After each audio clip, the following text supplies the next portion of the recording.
Hey Zookeepers, it's your boy Brandon, one of the Kaiju Hollywood bad boys with a spicy one. We're having on friend and internet pal Greg G, aka Yuzu Pool. Follow them on Blue Sky. They're on a few other platforms, but commission them for artwork. They're so good at art. It's so fun. Look at their art. Go do it. Anyways, they also have brought us the movie The Blob 1988 to talk about, and it's a hoot. Let me tell you, I really enjoyed this one. I haven't been back since I was a kid when it mentally scarred me. As always, though, if you like what you hear, tell a friend, talk about it on social media. I don't know, follow us on Spotify, we're on YouTube. YouTube helps a lot, so subscribe on us there, and then we're on a few other places. But let's get to that freaking episode. Let's just talk about the big blob. Let's talk about the big blob. It's there. Let's do it. Bye. Love you.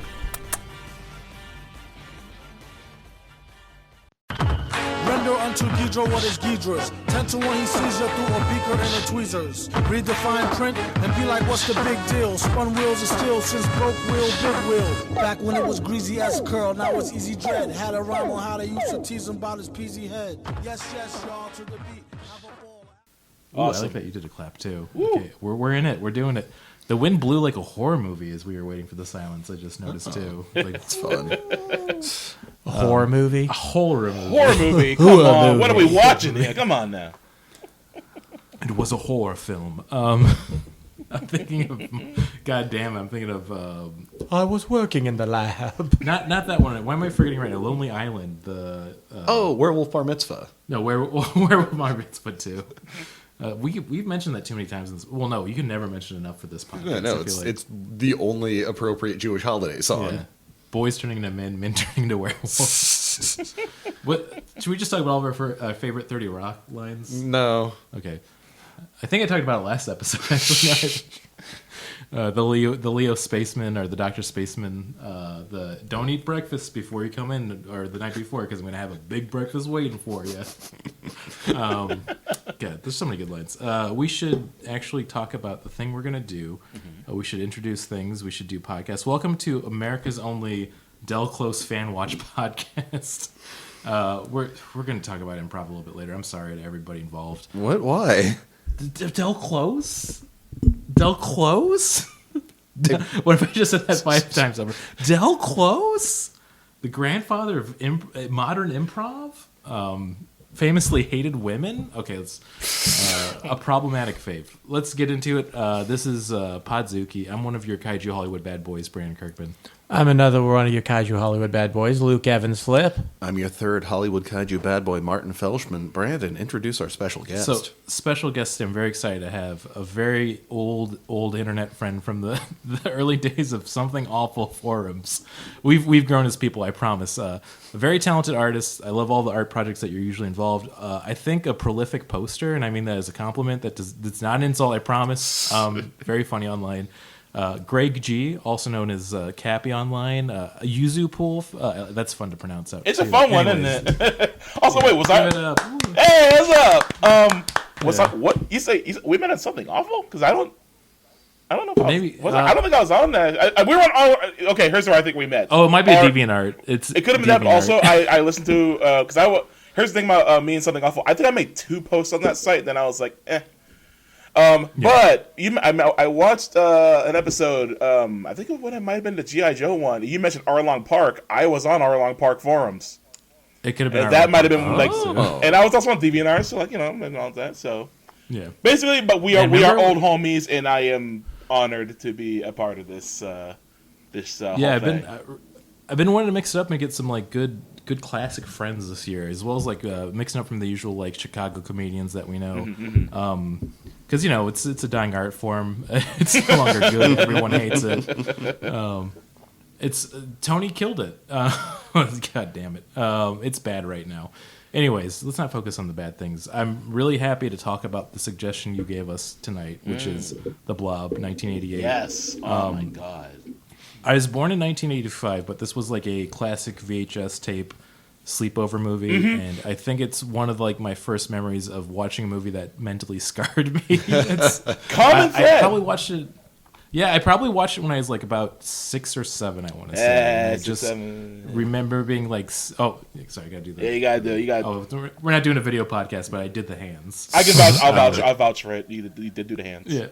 Thank you so much. Accountability. It's they also had a giant poster of it at my place we'd rent movies at when I was a kid, called the Movie Box, not the one from Chicago, which is the Music Box. Was it like between a woman's legs? No, well, it could have been. Now that I think about it, That just would have been good advertising if it were like had a storefront. yeah. But they had one of those giant cardboard like standouts for the Blob at the movie place we'd go to rent it, and it was like right at the entrance.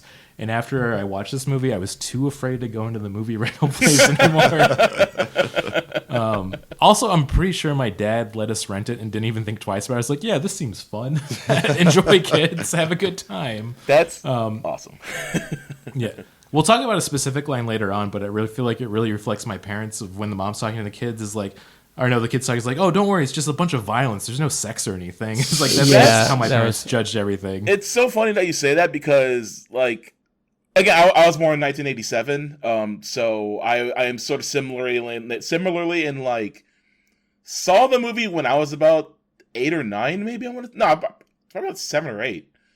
And it seems to be a movie. It's a common thread of why did I get away with seeing this when I was in single digits, very single digit, the most grotesque thing you could have seen in single digit age. Because this movie loves melting people.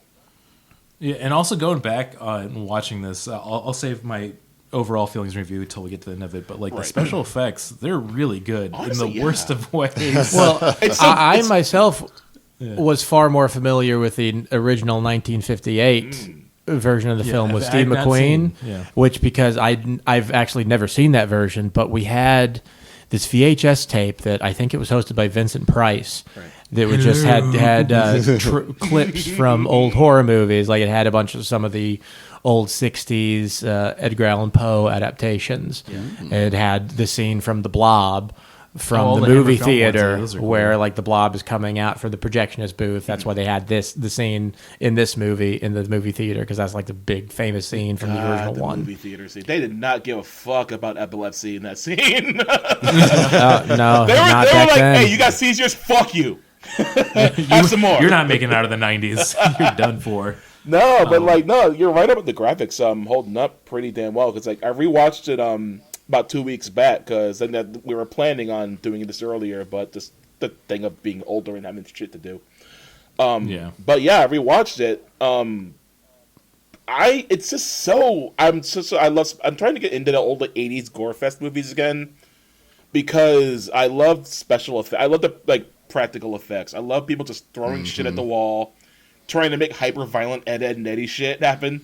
Yeah, because it's just so cartoony and so visceral in ways that are just like, we want to make you. It's just so fun. Well, this is a movie that's very much focused on the effects and on the kills. That's the main reason the movie exists. Mm-hmm. Like, there's a lot more I feel they could have done with the story, but they didn't, and that's fine. It feels a lot like a Joe Dante movie, but it doesn't really have the whimsy of the Joe Dante film. I mean, we could get into the details a little bit. I wanted to ask Greg a little bit about their history with horror movies and monster movies, but this was directed by Charles Russell, also wrote it with, of all people, Frank Darabont, which is really funny to me. Famously, he's the guy who's directed and adapted most of the big Stephen King films. Shawshank Redemption, Green Mile, The Mist, which I think fucking slaps. Oh, The Mist is fucking great. What an ending! I when nobody knows about the ending, oh man, a feel good movie of the year. I want to see a cut. I want to see a cut of that ending when they're driving by the guy, but they're all just hiding their face, not wanting to look at him because they just feel bad. Yeah, fuck, that guy. Oh shit. They're all talking about I guess maybe I would have waited. I'm just saying. You know what? Shout out to anyone who hasn't seen it. They watch it after hearing this. Sorry, yeah. But no, I surprised to see Frank Darabont wrote it with Charles Russell, but wasn't really involved in anything past that. Mainly, Charles Russell was the one who's kind of both wrote, directed, did a lot for this movie. Famously, he got a start for doing the Nightmare on Elm Street 3, The Dream Warriors, which is a pretty fun one for that franchise. Also, this is my favorite, directed The Mask from 1994. Fuck yes. Goddamn, okay. This guy would have been a hot director there for a minute. Guess that Mask 2002, Scorpion King, baby. Oh my god. That's what killed him. I gotta read the Scorpion King.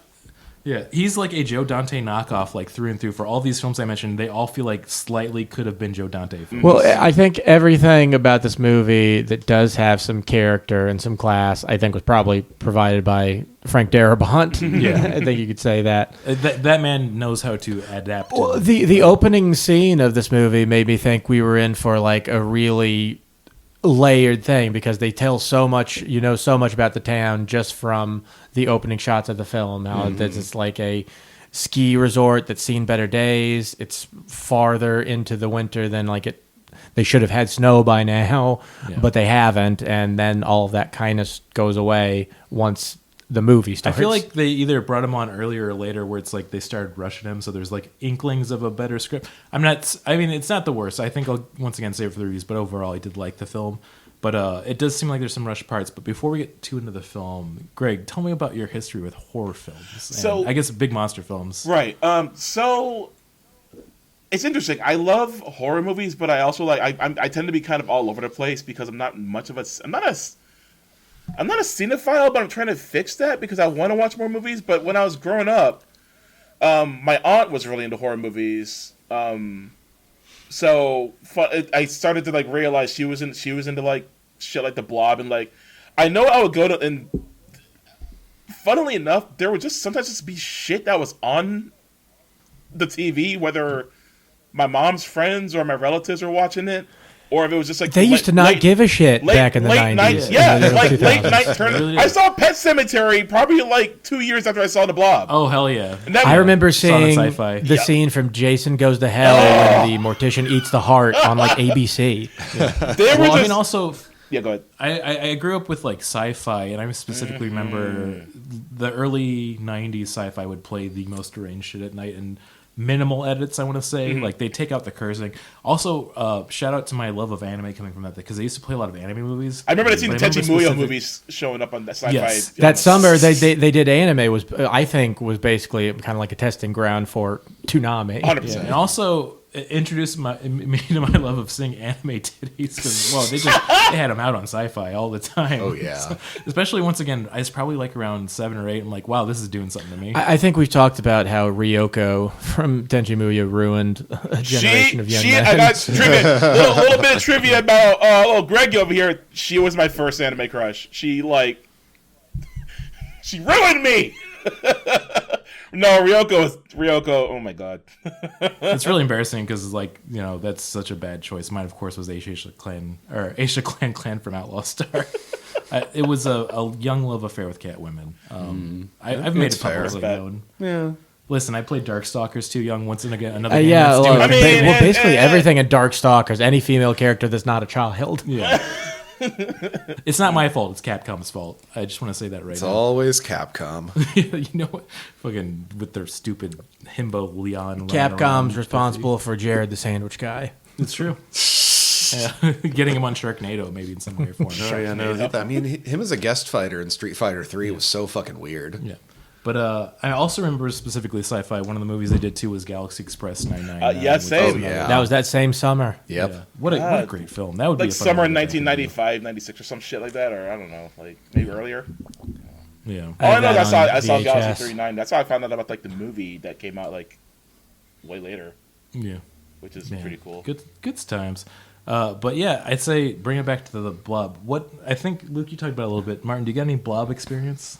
So my only experience with anything from the Blob is how much I love the 1958 theme song. Okay, I know we're gonna have to get into it. Well, I've never seen before seeing the 88 film 2 days ago. I've never seen it before. Never seen the 58 film before.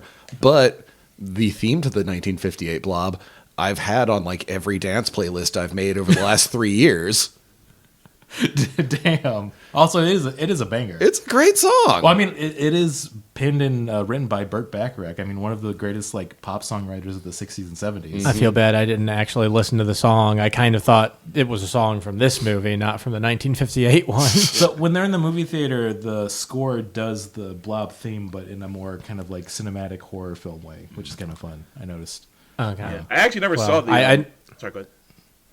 No, I was just going to say the original one, the most infamous thing about it, I think, is just that Steve McQueen played a teenager, even though he was like 28. 28, but he looked like he was 40. Hello, fellow youths. Who's got cigarettes? Yeah, God, they were just like eating like cigarettes and asbestos until like 1960, and even then there was. I do. It was good for you back then. We've talked about it a bit. I do kind of miss. I think it'd be more healthy for us as a society for like movies of having like older people presented young, not the fact that like Timothy Chalamet is supposed to be some age, not 10 years old. Like, well, I still don't know what's going on. They keep trying to make Tom Holland like older, and he looks like he looks like he looks 15 all the time, and it's really funny. Yeah. Let the boy get married and disappear. Well, isn't to that short? They tried to make him. Didn't they try to make him Nathan Drake? And it's like you look like. He was Nathan Drake's son, though, wasn't he? No, he was a young Nathan Drake, and Mark Wahlberg was Sully. Well, they're doing that Christopher Nolan Odyssey movie where I think he's playing Odysseus' son. Oh. It's so funny because like I watched the Uncharted movie, and it's so funny that you just assume instantly like that's his child. That's his kid, right? That's gotta be his kid. Please, like that. Yeah. What do you mean? What do you mean he's the guy? The fuck you talking about? Yeah, get Matt Damon to play Odysseus. Yeah. Like, hey, Cyclops, how do you like them apples? And like I think he's legitimately a great actor, but it is like anytime he's paired up with an adult, like it's like, oh look, he's acting. No, yeah, exactly. Like I think he plays a great Peter Parker as far as I'm concerned. Like I think he's fine as that, So but it's good. like, but like seeing him try to be like. I don't know. He's doomed to be a baby face until he's like until he hard pivots into like being immediately 35 years old. Yeah. Give that boy some cigarettes. he needs the Steve McQueen brand. Get some hair in his chest. I think we should get into the actual movie itself. So once again, 1988, ripe with all of the horror tropes going on right now. I like that they started off with, like Luke was saying, of kind of doing like little vignettes of all the people in the town. Yeah. They pulled a Psycho, which I really like, which is you think you're following the main character. Yes, the roulette of like the protagonist roulette. Yeah, and they're like, oh, this is going to be like the guy who saves the day, and I like that he gets like axed like 10 minutes into the film. Oh yeah, no, he gets palled so quickly. I don't know who the Kevin phony Dillon. lead was. Kevin Yeah, Dillon was the of main course, yeah. lead. Yep. Is Brian Flagg. Brian Flagg. And what a Shawnee name. Smith was Meg. Meg. Meg. Or what's her name? Meg. Yeah. Meg. I know because I kept thinking, "Shut up, Meg." Yep, No, I same did the thing. same shit. Like I was watching, but I couldn't go like, yeah, shut up, Meg. And I was like, God damn it. And I do have to say, I think for all of the main cast and the characters, all well acted. I like how they wrote them too. I feel like we're still in the mid to late 80s where it could have been a very tropey, kind of ditzy lead, but I like that she's a strong female character. Kind of gets a kill shot at the end. Yeah. Mentioned also, I think we all have to talk about this. Like Jack Nance just playing a random doctor really threw me off. Like, what the fuck is Eraserhead doing? It was here? such a delight to see him. Yeah, it's. I feel like anytime he pops up in a role that, even in Twin Peaks, he feels like he's just like showing out of nowhere. Like, what's Jack Nance doing here? No, he wants to come hang out with David Lynch. Completely understandable. Yeah. I heard him, and then they passed him, and like, oh, that's not going to be him. And the movie thought the exact surely, same but thing. then he came out like, oh fuck, it is him. Yeah. There was a fish in the percolator. Pete, it's so good to see you. Where's Josie? The fish in the percolator scene might be one of my favorite scenes in television history. I think. But yeah. I still missing the legend David Lynch. Yeah.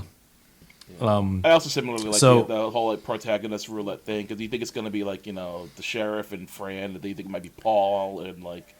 Yeah, the sheriff got killed pretty early. Yeah, I like the sheriff, and I really like Fran. nasty like fucking one. He really fucking got it. Yeah. God, I'm trying to find the He name. didn't. He didn't get the dignity of an on-screen death. Is the thing it was. He got, Well, he I got think he was juiced. still alive, but Yeah. he got the shame of seeing the person he was trying to save immediately. I killed think he was after. already dead by the time you see him inside I mean, of possibly, the Blob. but I like how kind of ambiguous, like the way the Blob like kills people. It's like It's really. I- good. It does it kinda kind of like- differently each time. I kind of like touched on this. Like I was making some notes about like just fucking shit I didn't want to forget. One of the things I wanted to like. I think this movie hit me in a different way because digestion and like acid shit is such a horrifying like way to go. Oh, absolutely. It's like A 'cause lot of it's the- just so horrifying. Like again, another reason why like the practical effects of this movie work so well is that you just also just the degree that like varying the varying degree that people are like still alive when they're like fused to the fucking ground is like. It still hit me watching again, like the very end when one of the people in the hazmat suit like picks up and is like half goon. He's like, "Please help me!" It's like, "Oh, and he's fuck, like, that sucks." He's like glued to the fucking asphalt, and he's like, So there's this whole thing of like probably dead, but also like you got who knows how fast the blob like digests or whatever the fuck it does. I mean, like I said, it's not very consistent with how it eats people. Yeah, it just that kind of adds to the horror though, because you just don't know how you're gonna fucking get got. You know you're gonna like kind of melt or burn, but is it gonna? I don't know. It's good. It's just tension and horror and tension. I love it. I was pulling up Kevin Dillon because I feel like I always want to pull it up and see that he's done something other than Entourage for the last few years. But you know he hasn't. But I'm glad he's doing whatever he wants to do because he's one of those people I think of all the time of is such a great actor, especially because I think about. Yeah, The Doors' portrayal of that was a great one. Platoon, of course, too. But like, you're above Johnny Drama, man. We gotta get you out of there. Oh yeah, also Hotels for Dogs. Huge nostrils. Yeah, really big, really big nasal passages on that man. Yeah. Another like, I was watching when I was rewatching the Blob. Some shit. So when they find the guy at the hospital, when they drop off the homeless guy, and he's like, and Paul's like. Doc, you gotta help me! This guy's dying, and they find he's like half fucking melted in the hospital bed.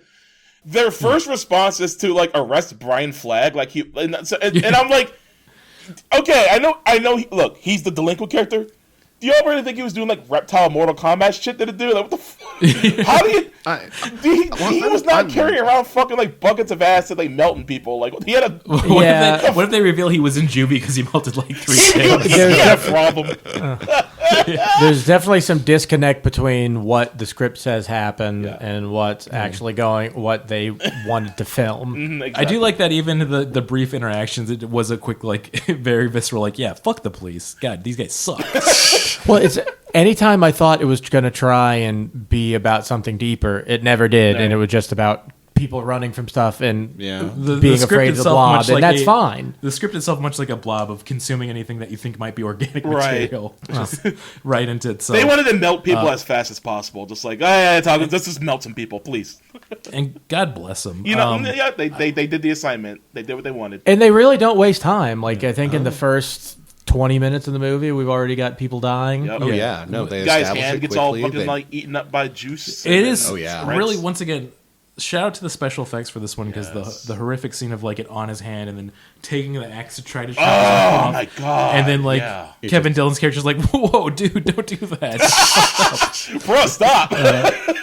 You're making it weird. The reaction I think was really, really good. Of like, does he ever say anything? The homeless guy? No, that's the Can Man. Played by Belly Beck. Yeah, he's poking at the meteor. My life for you. Poking at the meteor. He has a getting dog. Goop out of the meteor. Yeah. And then the goop. I was pulling up. I was glad that the dog just runs away. Yep. We don't see the dog get got, right? Yeah. No, I don't think there. Well, except for the rats, there are no animal deaths in this movie except for the rats. Yeah. And I like those little cheesers too. The thing that I wanted to look up too is Del Close and all the details because he wasn't in the original Blob. He was in Beware the Blob, the sequel of 1972. Never saw as that. a eye patch Tobo. So he's in the Chicago community. He's famous because he started a few places in a lot of the improv, especially like started the skeletal structure of Second City, and then also famously Improv Olympics. Our IO here. Oh yeah, okay. And wrote the book on improv. He wrote the book on improv. Also famously was like, I don't think women can be funny, which is like, dude, why do you even have to say that? I mean, sure, but so does John Belushi said that too. Yeah. Well, he's dead. Yeah, they're both dead. Yeah, you know what? Life gets you eventually. So, but that's just it's a weird thing because this was at a point when he was, I guess, not famous, but. I don't know what I'm trying to say. Because the UCB hadn't started yet, had it? I don't think so. Because I guess it was like he didn't really start becoming a known thing till the UCB people started getting famous. Yeah. I did want to talk about the special effects. I thought the positive was going to be like a Savini joint here, but it's actually Tony Gardner. I don't know if you're all familiar with Tony Gardner because he did a few films. Famously, more recently, Zombieland, Smokin' Aces, Bad Grandpa. But this is one of my favorite crazy facts about him is that Gardner helped create the signature helmets for Daft Punk as well as the animatronic robots for their technological music videos. Oh, shit. Oh, shit. Yeah, Damn, cool. all right. Yeah. This is the person who did the special effects for this movie? Yes. And he also famously does a lot of the special effects and prosthetic makeups for the Jackass movies, too. Oh, damn. So He's been this getting dude around. fucking Okay. this dude fucking is awesome as hell, dude. I love it. Reading about Tony Gardner, I'm like, oh, this is a cool dude. He also famously got to start doing puppeteering. So for this film, he was trying to push like a lot of like the organic looks. Oh, for the that's puppeteering fucking effects they did cool. I for feel it. like puppeteering is. I feel like puppeteering's got to be a really good like segue into like. Excuse me. Segue into like prosthetic, like practical effects type shit because you really have like a connection of like how to make something express that doesn't naturally do it itself. So I imagine. Before computer effects, all special effects were puppets. Yeah. Basically. Yeah. It all used to be puppets. Now look at us. Yeah, the Jim Puppetless AI Henson's hellscape. Now where are the Workshop puppets? was Or something like Yeah, that. bring them back. Another kind of. We gotta start melting people again. Face and then just Yeah. We got to start melting it like people a again. marionette. Kamala would have won if she started melting people again. I mean, listen. I'm just saying. We're in the second Trump era. When's the last time you've seen a puppet? I'm saying we need puppets again. Bring them back. No, I was about to go down. I and mean, make- bring puppets back again. What about those puppets in Congress? Oh, fuck! Yeah. You know who's pulling their strings? I think Bad Trump. guys. I think Donald Trump is a puppet. That's why it's so What? weird No, when you can't see say his that. legs. You can't say that on spike. You can't say that. Listen, we respect the Well, it was a president. joke, but you talked over it. I'm sorry.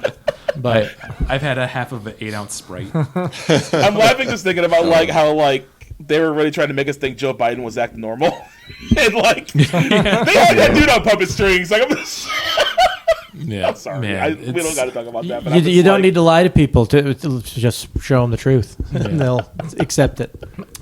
I mean, that's the thing I think about specifically when this is to get some political commentary, and actually we could loop it back to the movie. Yeah. Is that people, when they reviewed this and it first came out, it's got a cult following afterwards, but when it first came out, especially a lot of the notes I saw was like saying it's too much of a cynical, dark take where people weren't enjoying it, and they're like, this isn't the America I imagine. I'm like, damn, this movie hit pretty hard what America's like, of like the whole like evil government Yeah, because they tried to make it a fucking coming together. Yeah. Also the commentary on like, oh, you can have as much as violence as you want, just as long as there's not any sex or anything that's going to be like pushing boundaries of any sorts. I think that's all fine. I guess I expected it to be more of a commentary on consumerism than it was. Yeah. They kind of went with the allegory of the original one, which is the Cold War. Yeah.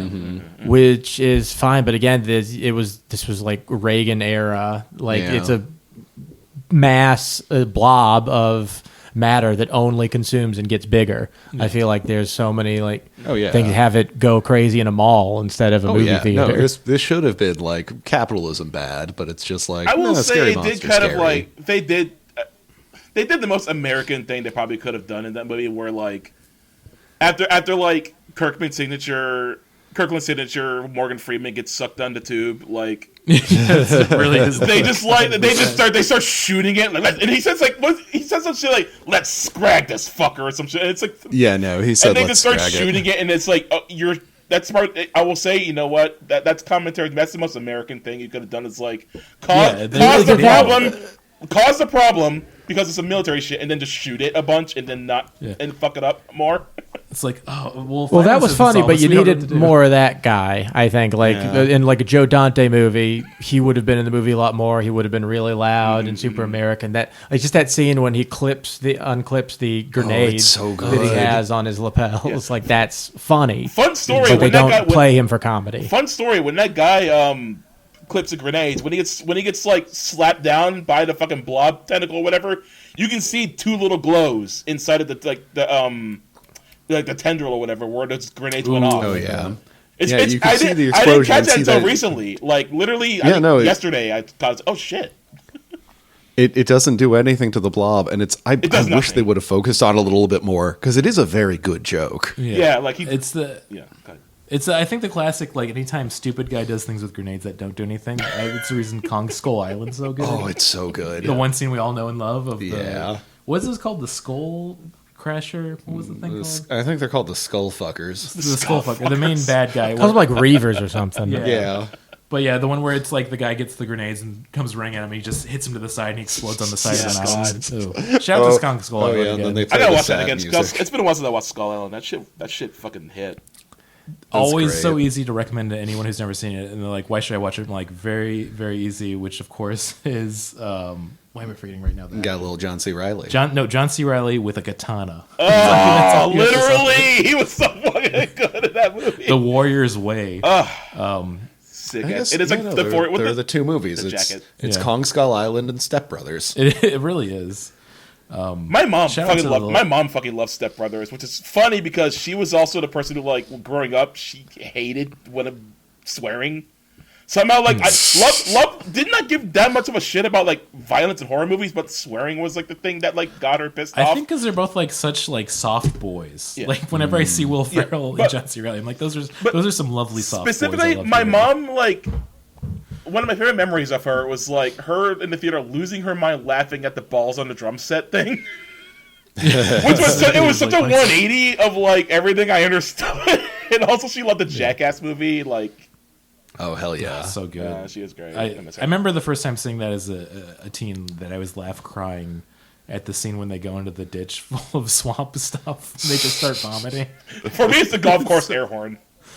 The golf course air horns. There's so many good parts in it. Oh my god, like that. I think because I also have such a justified ire at, like, golf courses that pissing off rich people on, like, lawns that waste water. Like, We need more of that. We need more.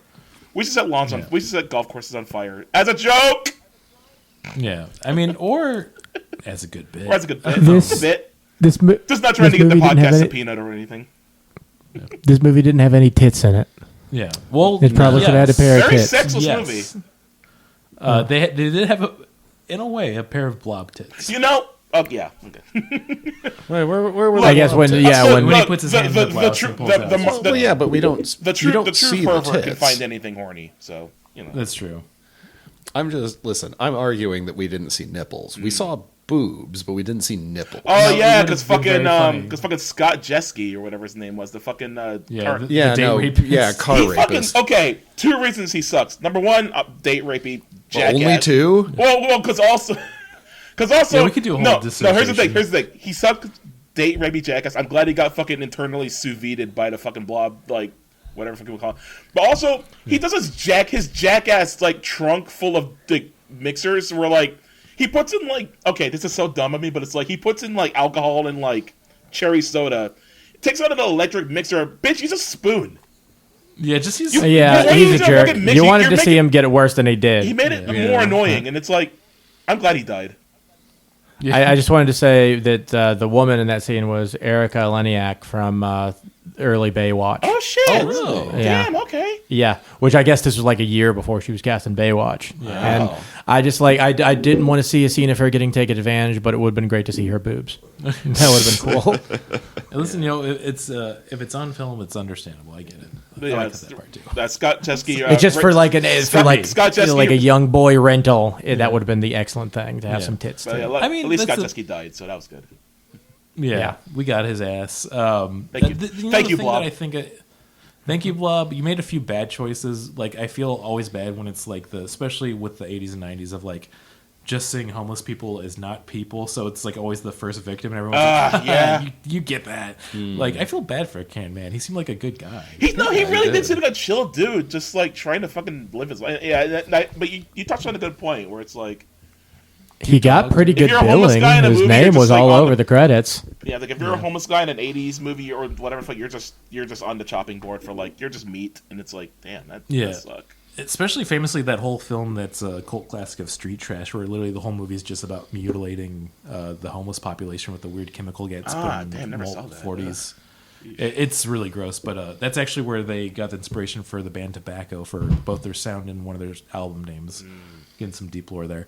So back to the Blob. I feel like the common Podzuki saying, we're not spending a lot of time talking about the plot, because guess what? The plot is Blob. Well, no. So the plot's there. It's normal there was a high school football game and people are going on a first date, but then Blob happens. And once again, like I said, Paul Taylor, the character played, or the actor Donovan Leach, he's been in a few things. I should pull that up again. But like once again, I thought it's like, okay, he's gonna go pretty far in this film. Just gets blobbed right away. He's the second person blobbed. Yeah. He gets palled. Yeah, I love I love the protagonist like dice roll they do. You're not because you feel like you're so sure who's gonna be like. Also, rest in peace to the homie George getting sucked down the sink drain. Oh god, that sucks. Yeah, it's like so that, I think that's where I coined it. Like I think that scene might be where I kind of coined my little hyper violent Ed and Eddie because it's just like.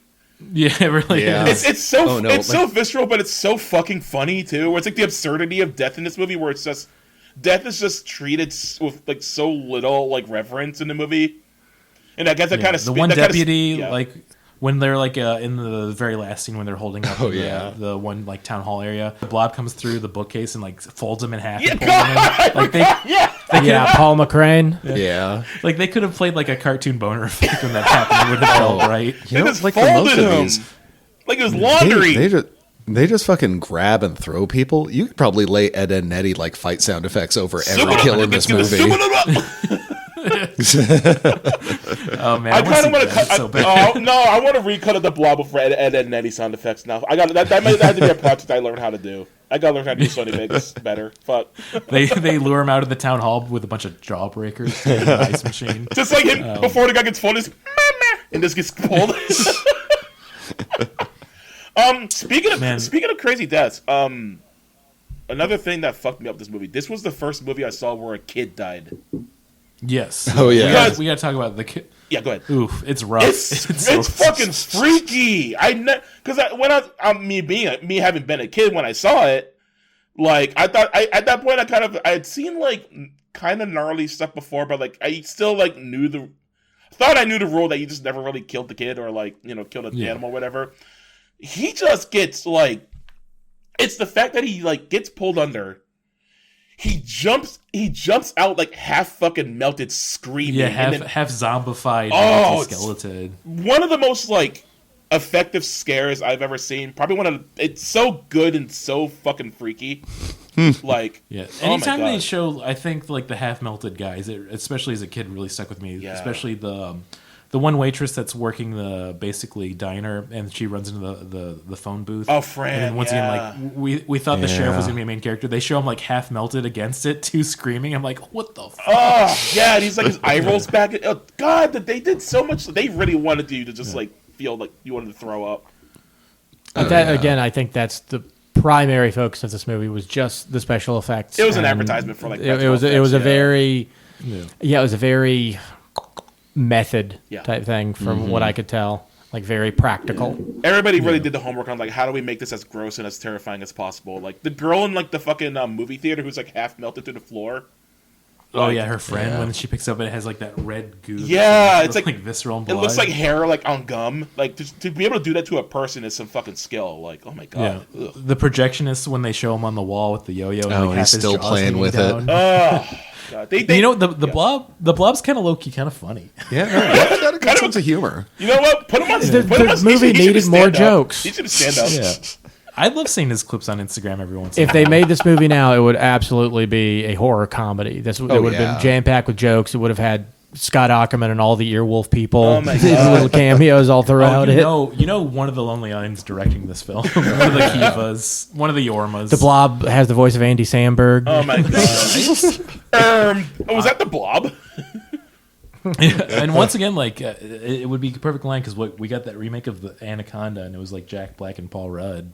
Oh yeah, where they're making and remaking Anaconda, that fourth wall. I'm gonna live. Google. They were literally remaking Anaconda. I want to see what the Rotten Tomatoes is on that real quick as you all keep talking. See, now you got me wanting to think about like how they would approach like if they wanted.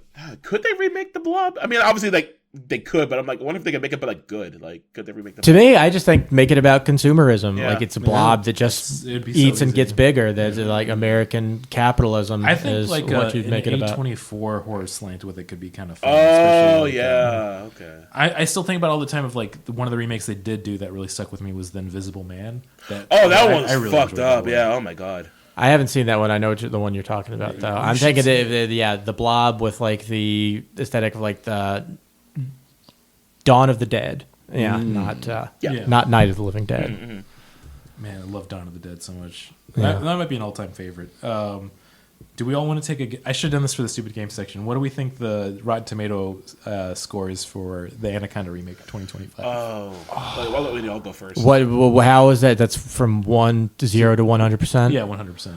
I'm going to say 15%.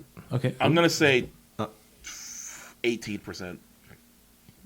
Greg's electing for 18. I'm gonna say 45%. Ooh, this goes. You know, we're doing a stupid game section in the middle of this. Stupid games. This goes to Martin right away. 48%. Wow, that high? Yeah, that high. So I think this that viewer audience response.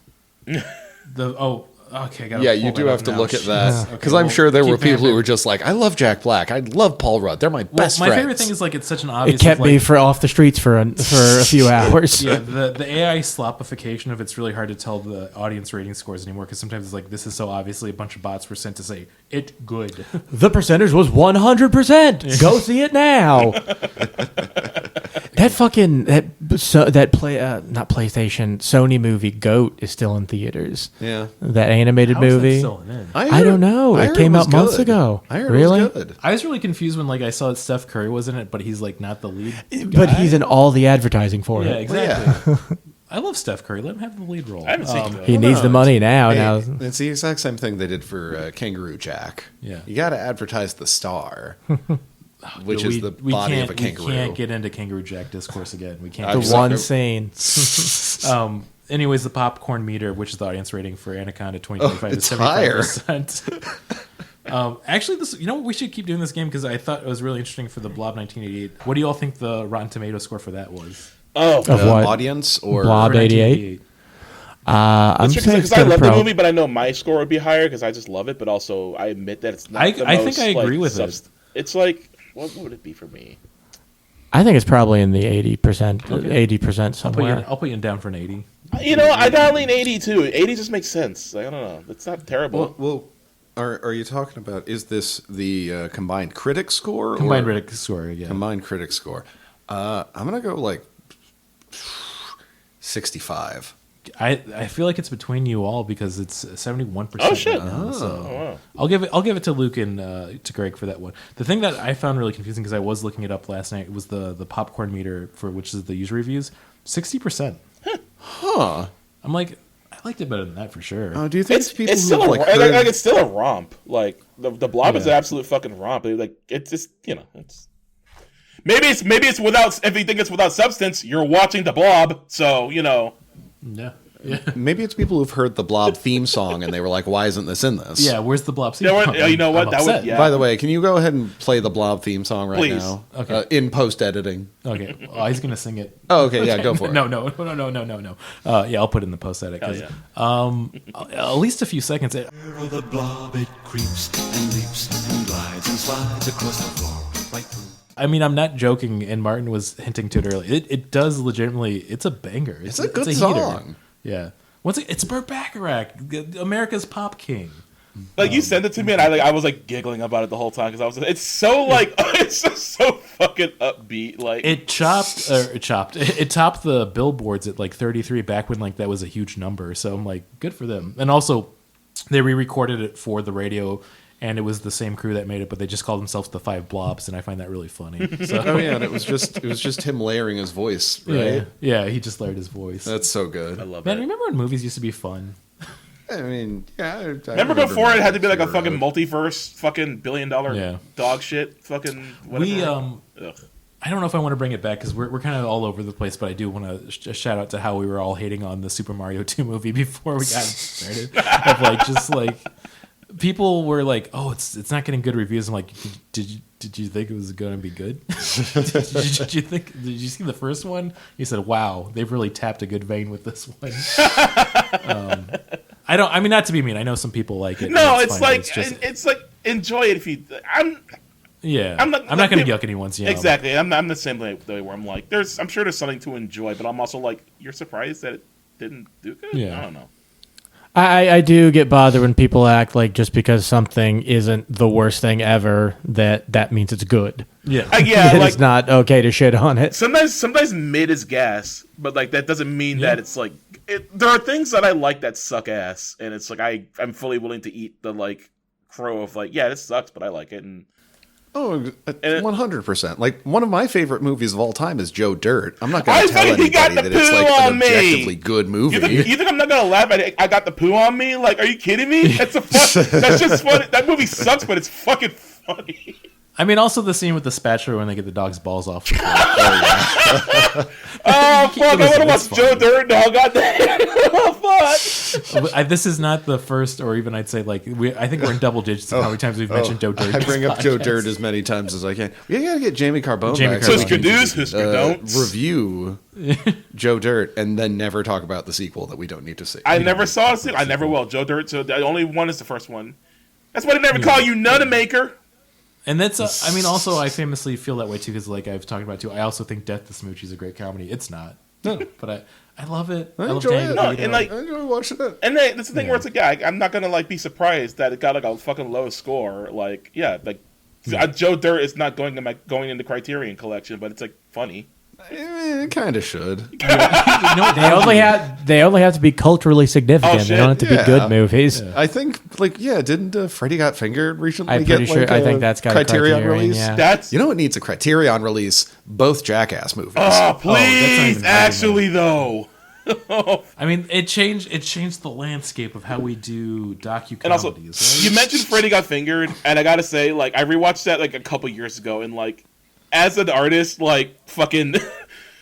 It goes. My drawings! I got paid for my drawings! That's literally how it feels to get fucking paid for a commission. I got $100 for my drawing! It's like... That's how I feel every time someone gives me money to draw, like, fucking the shit I draw. It's awesome. Oh, I mean, we mentioned earlier that you're an artist, but you should definitely check out Greg online. Your art's so great. I love it. No, thank you so much. I really appreciate that. Give Greg money to draw cool things. Yeah. My art's on Yuzu Pool on Blue Sky. Yuzu Pool is how it's spelled, and I have an art tag and everything. So if you like what I do, check it out. And I don't have any projects going on, but you know, I'm just playing my toys. Sometimes I could draw for you. Yeah. I don't know. Yeah. Check it out. Me trying to be coy. I don't know. Check it out, I guess. little toesies. I mean, we've seen them before. I do want to say this because we didn't do a proper plot summary. Bad boy turns out to be good boy. Yep. Helps out. Best boy. Helps out the main character for the gal. They basically have to run away from the blob. They get stuck in the sewer system. They save her little brother. They realize ice is bad against blob. They freeze ice with the blob, and movie's done. It took them way too long to bring back cold affecting the blob because it came up in the freezer at the first half of the movie. Legit to go back because, like, once again, I do want to give a shout out to the characters where like they're decently written in this film. They're not like the usual like 80s slasher, like, oh god, I hate everybody. They're pretty well written, but like, come on, you saw the freezer, you saw it back away, and you should have been like, wait a second, I'm connecting some dots here. I also, if you're movie savvy at all, as soon as you see the snowblower at the beginning, when he takes the beers out of it, you know that's going to be a part of the finale. Once again, shout out to but Shawnee it's set Smith. Up, and sometimes movies don't even do that. Because I do like that they kind of have her take an aliens route at the end of it, where she's like, okay, I'm just going to kill this stupid monster. This is a very efficient movie. Here's something I keep trying to like wrestle in my mind, like, or like I keep thinking I missed something. So the weird religious guy, or like who showed the pastor or whatever, who showed them, and he just comes into the freezer. He just takes pieces of the frozen blob. Like, what? I keep forgetting. Like, did he just do that because it was fun, or like was there some? I think he just did it because it was fun. Like I keep thinking about that. It would make sense if he like had some sort of weird like.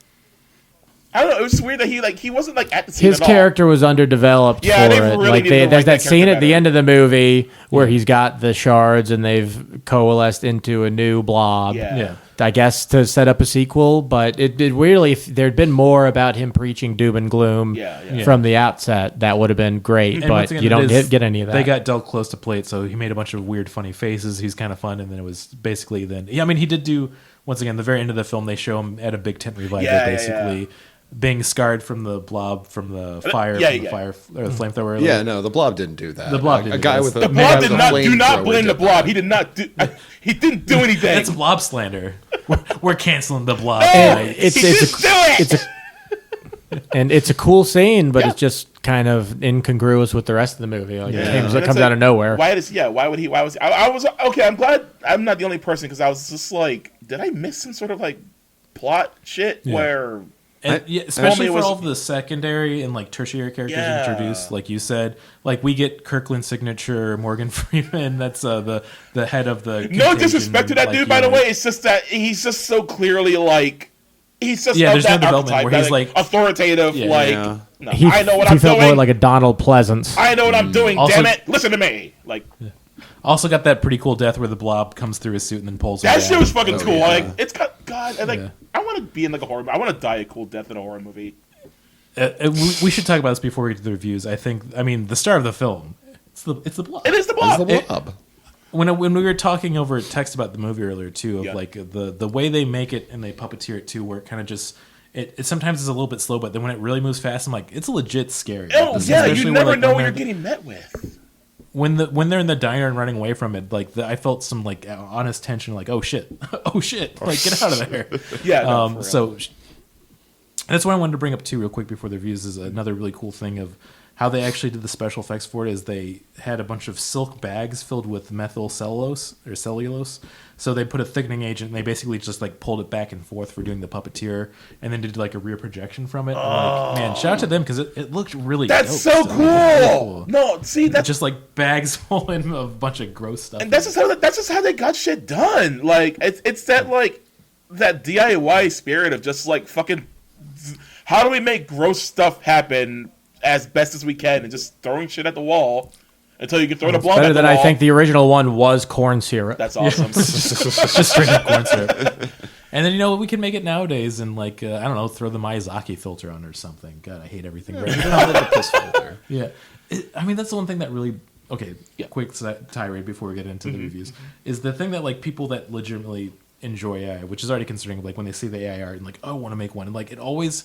has such a gross piss filter look. It's that brown fucking dirt dishwater fucking filter, and it's just like, why is this?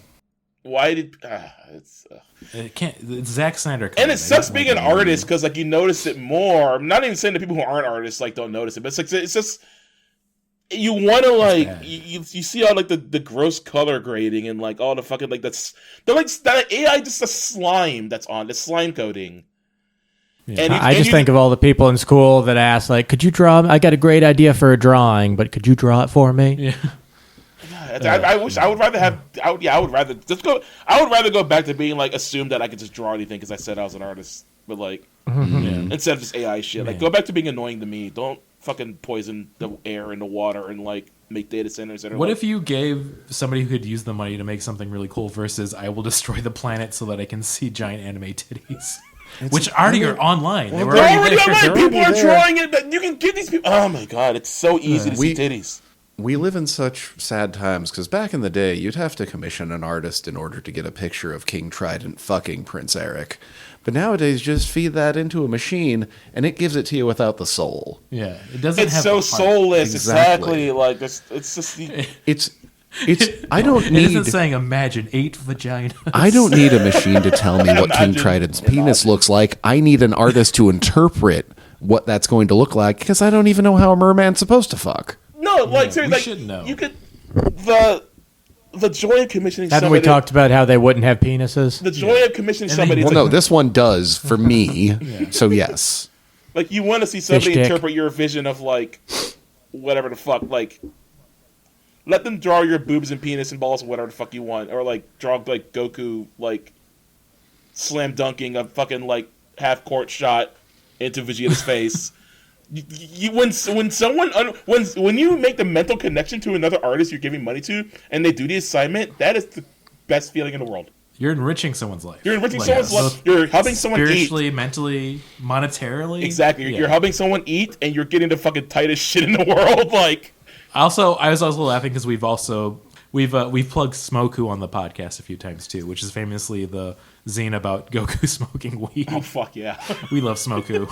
I don't remember ever talking about this. I think before. it's for the Magic. It was for the Magic podcast. Jesse was recommending it. Okay, yeah, no, of course we don't remember a podcast we weren't a part of, Brandon. And you? Oh, and actually, I will have you on. As I say, you won't be, but no, I'd love to have you on. And then we'll probably talk about Smoku again. For reviews, I feel like I'm ready to kick this out. We'll do it 5 out of 5 the Blobs, because once again the band calling the 5 Blobs is really funny. That is good. I'm going to give this a very solid 3.5 Blobs out of the Blobs, the 5 Blobs, because going back, it actually I think has aged better than I expected to. It's not fantastic. I'm not like going to a 4 out of 5, but it's good.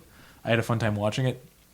Once again, the special effects and the importance of like good practical effects. I know so many people talk about it, but like when you go back and watch it, it's timeless. Yeah. Like, this is something that'd be kind of gnarly to show at any point in the history of mankind. It's got a like, grit to it that I like seeing.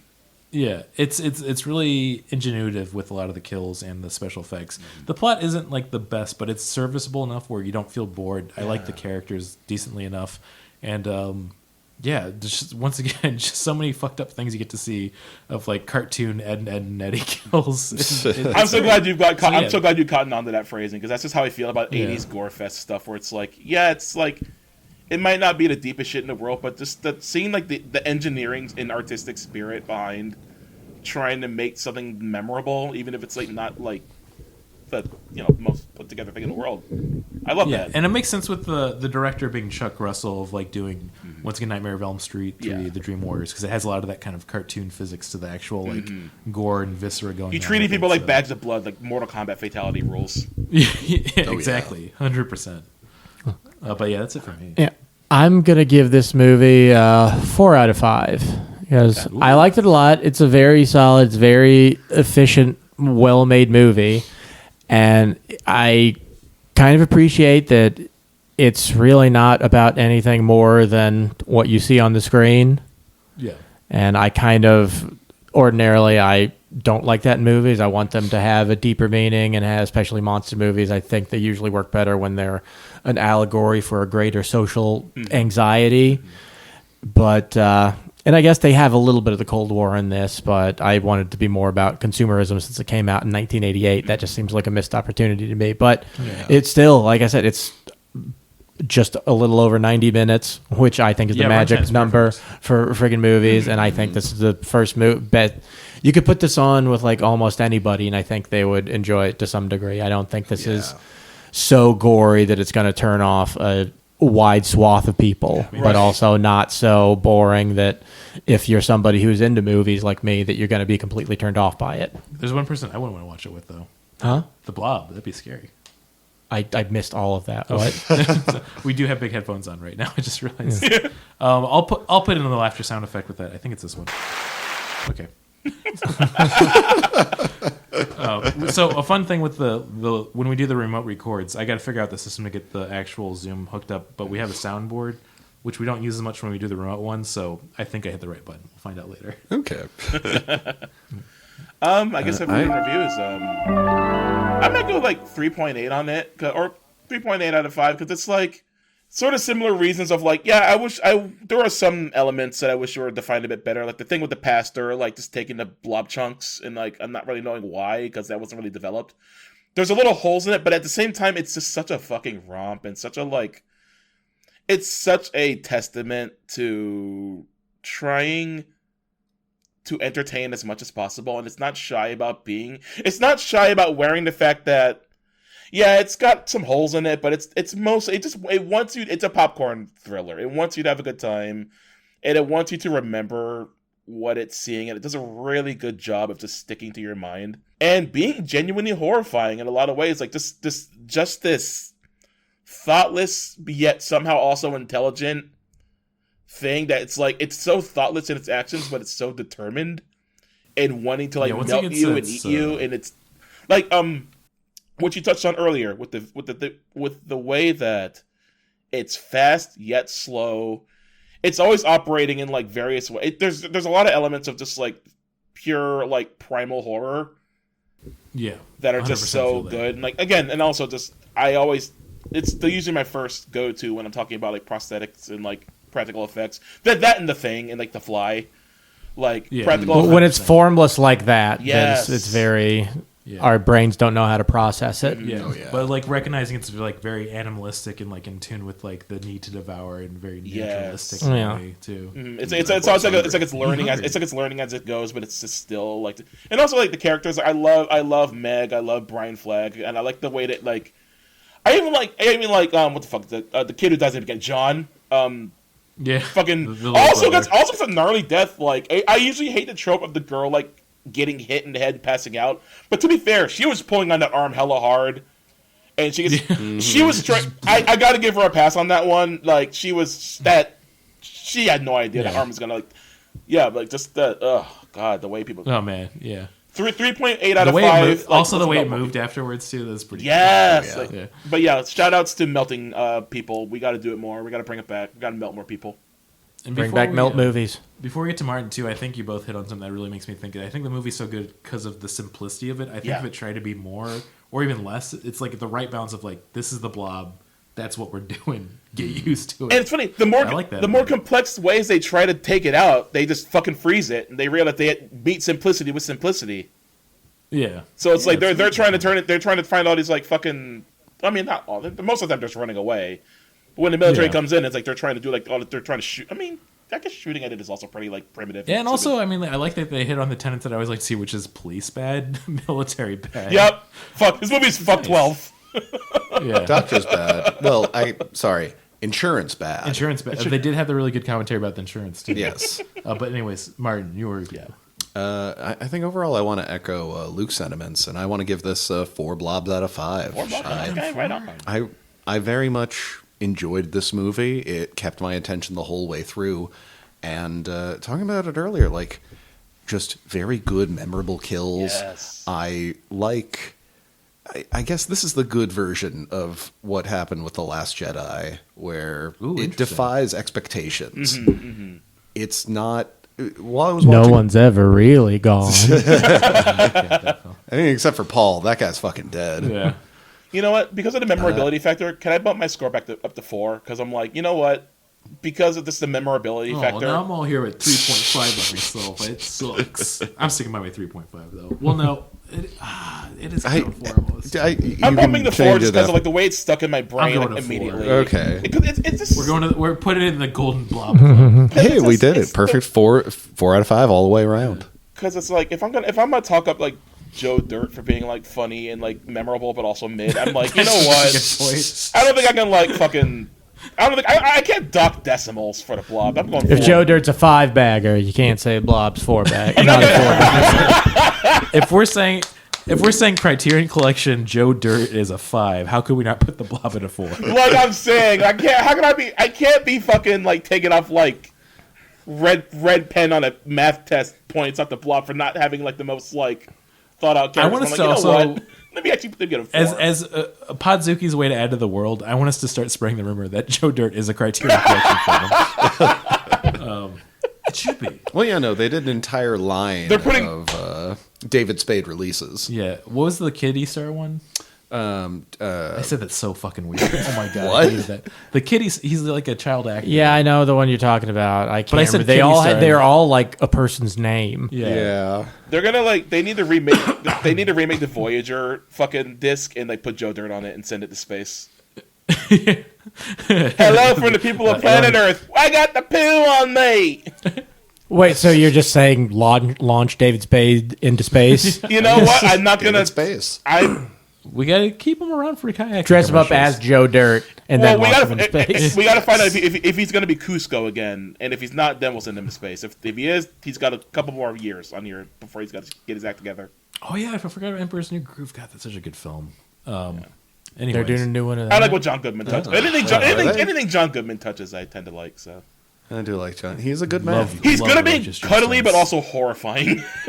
Yeah. So they're gonna just cut out that dude who's been voicing Cusco in all the TV shows for the last 20 years. 22 Cloverfield Lane. He's so fucking scary. He's terrifying. Oh my god, dude. He's like I love people who are like sweethearts, but also like he's pretty much like a live bear on set because he's got that like he could give you a big hug, but he's also got like claws and teeth and could maul you. I like even Yeah, even in comedies where they capture it, like with the Righteous Gemstones in like season 2, when he breaks Kevin Devine's fingers. Yeah, and like rest in peace of what happens with Roseanne, but he was great on that show. Like, yeah, like fuck Roseanne Barr, but like that show was good primarily because he was so good at like being like stern but also funny.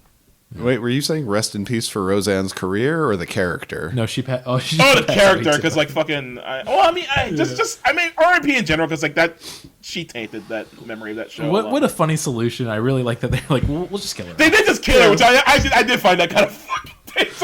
Good for them. I think we could just go into recommendation plug.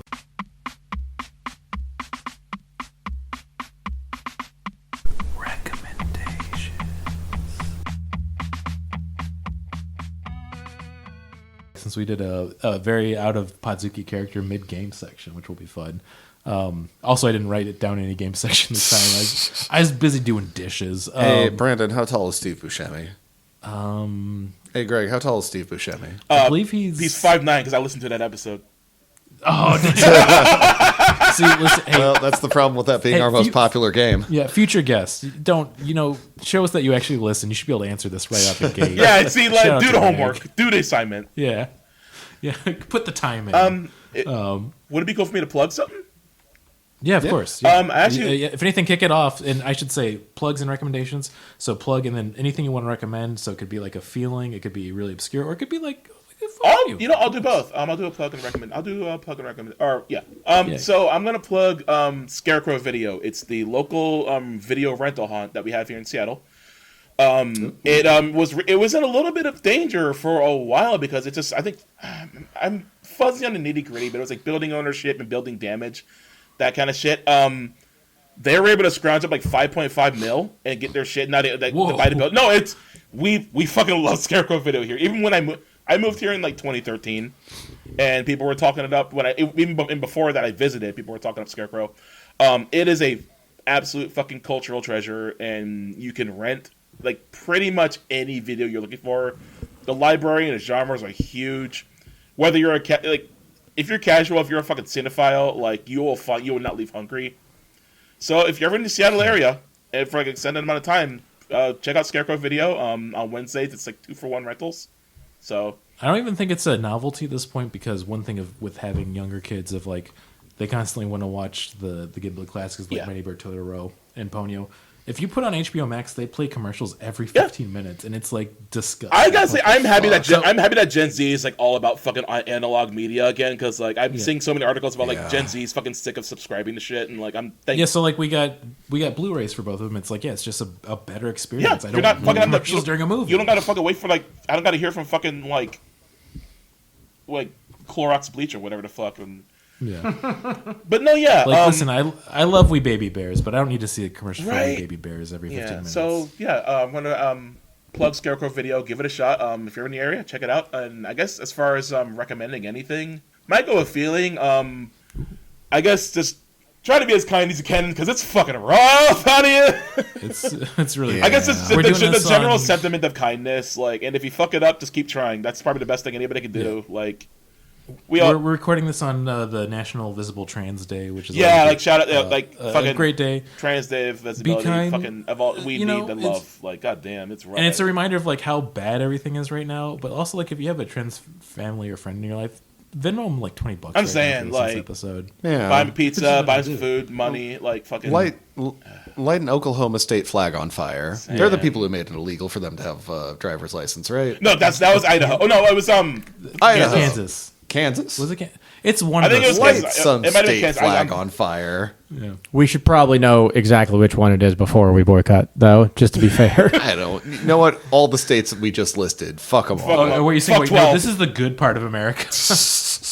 No, but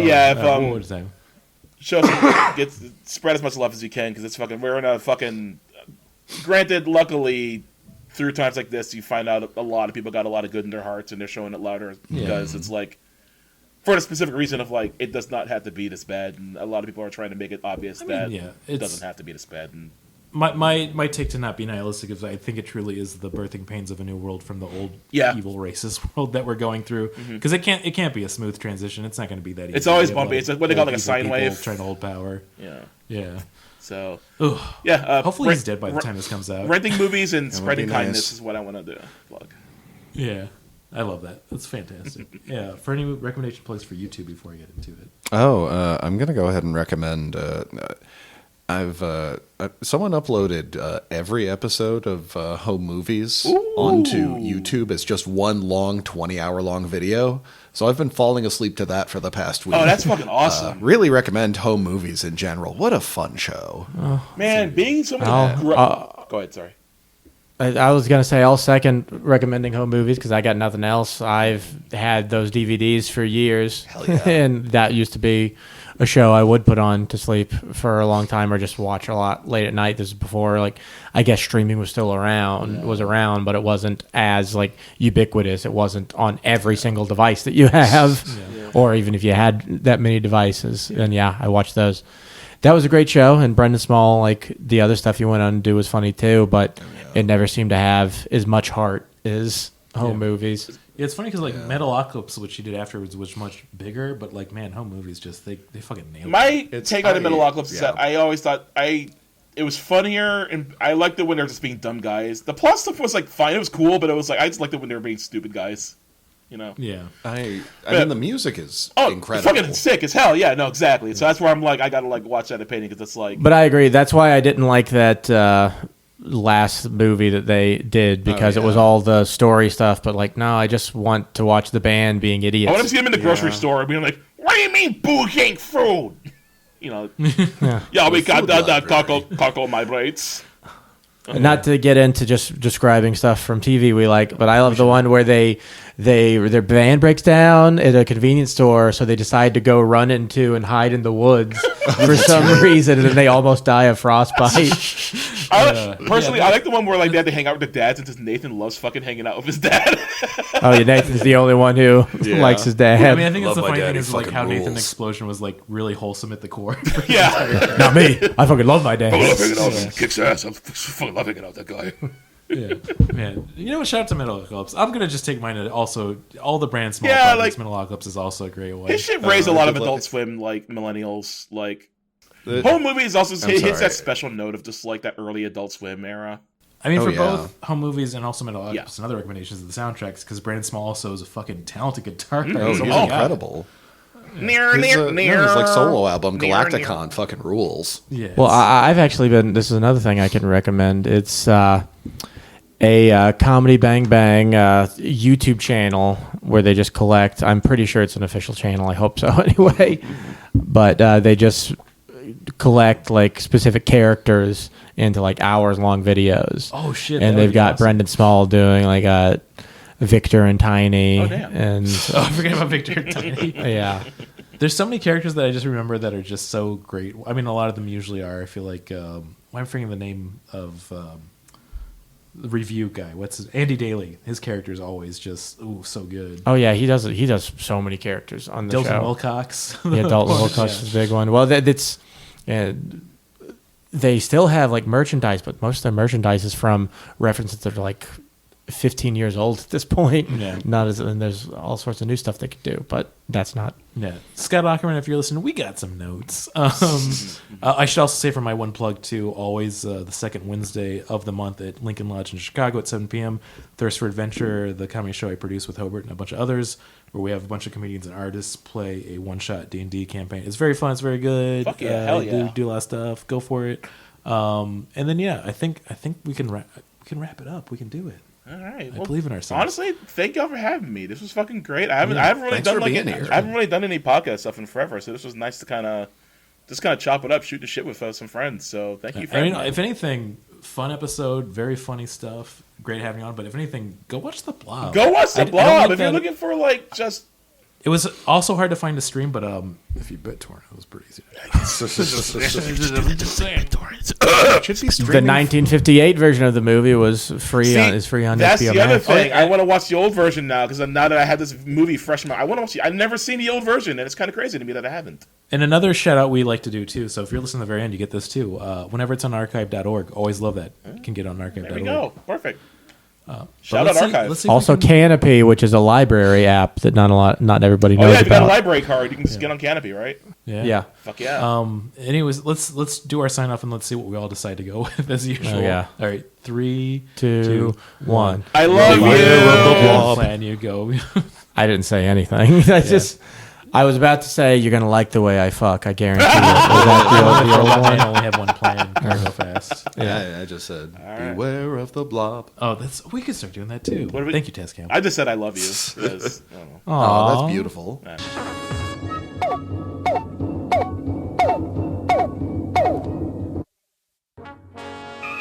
We regret that you have not yet complied with our order. This show has been brought to you by Machine Culture.